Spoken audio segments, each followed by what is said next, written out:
Hi, this is Ilma Art Studios photograph for today. A beautiful sunset in one of the beaches here in Orangeville. Oh no, I'm sorry, in Wasaga Beach, nearby Orangeville, probably 40 minutes away from Orangeville. Hi, check my website at ilmaarts.com for more artworks and photographs. Today I'd like to share Proverbs 25 verse 18. It says, "Telling lies about others is as harmful as hitting them with an axe, or wounding them with a sword, or shooting them with a sharp arrow."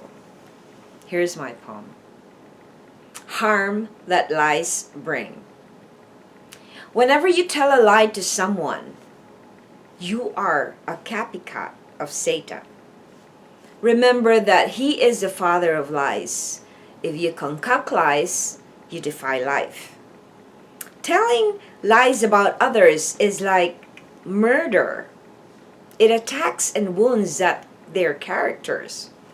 Just like a sharp arrow, lies can kill. They can easily corrupt minds for real. Here's my essay.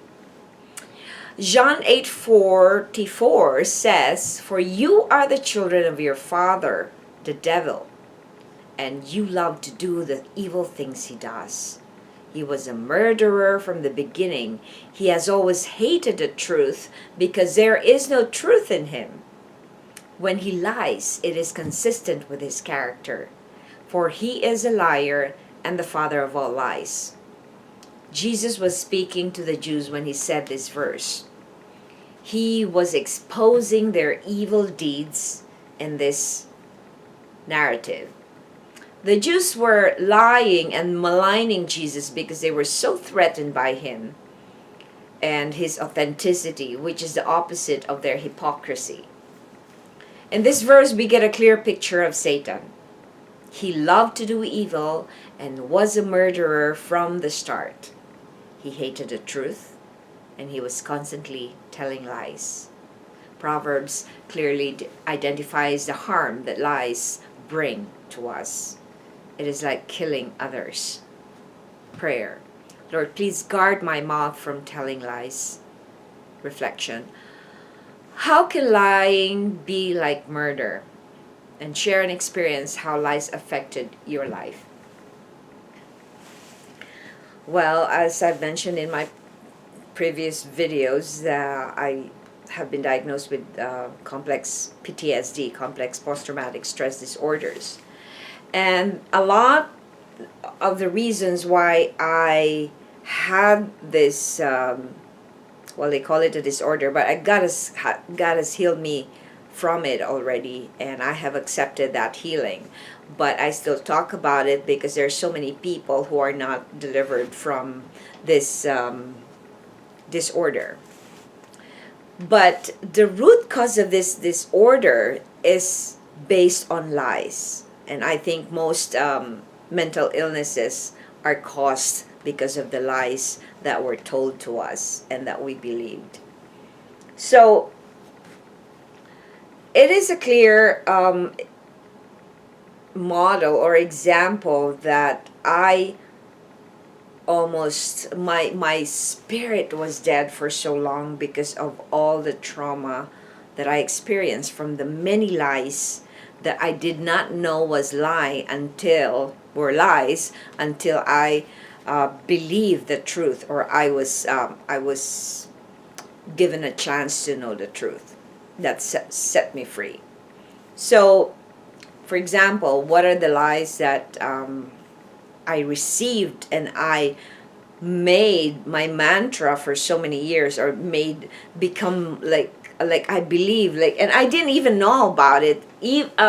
Sometimes it creeps to me sometimes, but when there is something that questions your value, your worth, your self-worth, your identity, you're being lied to.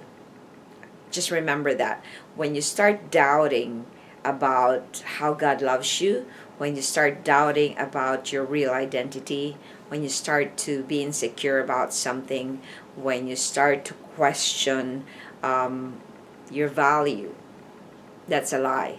that exactly is a lie, and that's exactly how the enemy works in our lives, to kill us, to destroy us. That's why in Proverbs 25:18 it clearly tells us that lying is almost like killing someone. So when you lie, especially when you lie about the character of another person, you tell it to somebody else, that person's viewpoint, the one you told the lie to, will be totally changed, even if that person was not really thinking about what you said, but you're actually sowing seeds of lies. So what the seeds will reap are chaos, conflicts, death. In other words, not physical death, but I meant assassinating somebody else's character or maligning somebody else's character. So it's important that our thought is that we hold our thoughts captive to the Lord, because if not, the enemy is going to take over our thoughts, and he's very cunning at doing it, because sometimes, like, even in the churches, you'll still see this, where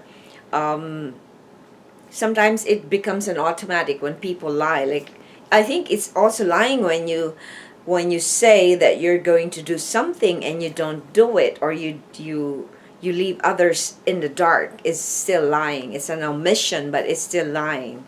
Like, for example, when somebody asks you, like, oh, I'd like to have lunch with you, and then you say, oh, that would be nice, but then you're just lying. You just don't really want to go with them, so you come up with all kinds of excuses without really telling them directly that you don't want to. So you're lying in a way, and you're trying to make it appear, and the worst part is that you're making them hope that you're actually wanting to have, to go out with them. So what happens is, like, the person who was hoping that you're going to go with them, and then just waiting and waiting, and you never called back, and you never returned their call, and you never, so that's lying. And it still comes with the fact that you are actually making people wait. You're stealing their time, you're stealing their peace.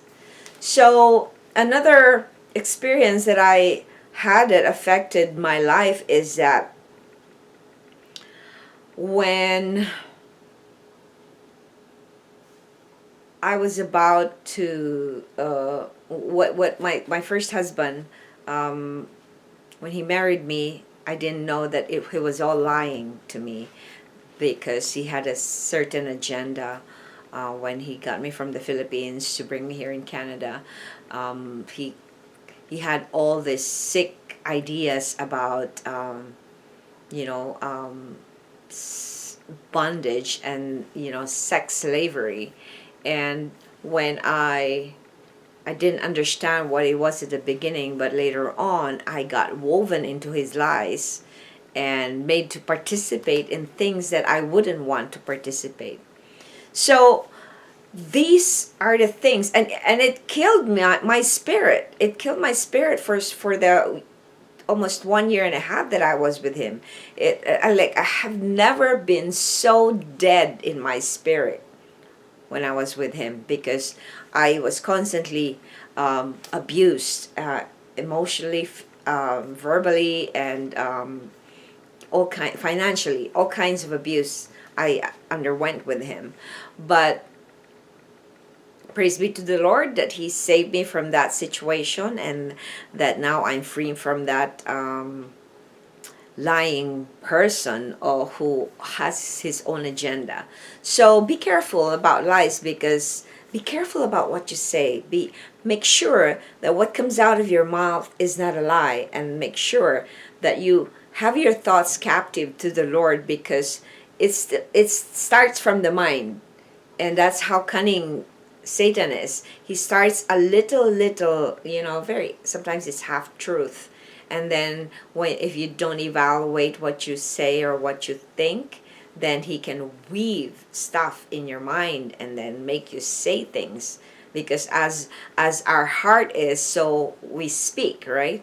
So what is in our heart is what comes out of our mouth. So if what's in our heart is not good thoughts, that's what's gonna come out of our mouth. So refrain from lying, because lying is not from God, it's from the enemy. Thanks for watching. I hope you check my website at ilmaarts.com for more artworks and photographs. Have a blessed day. God loves you so much.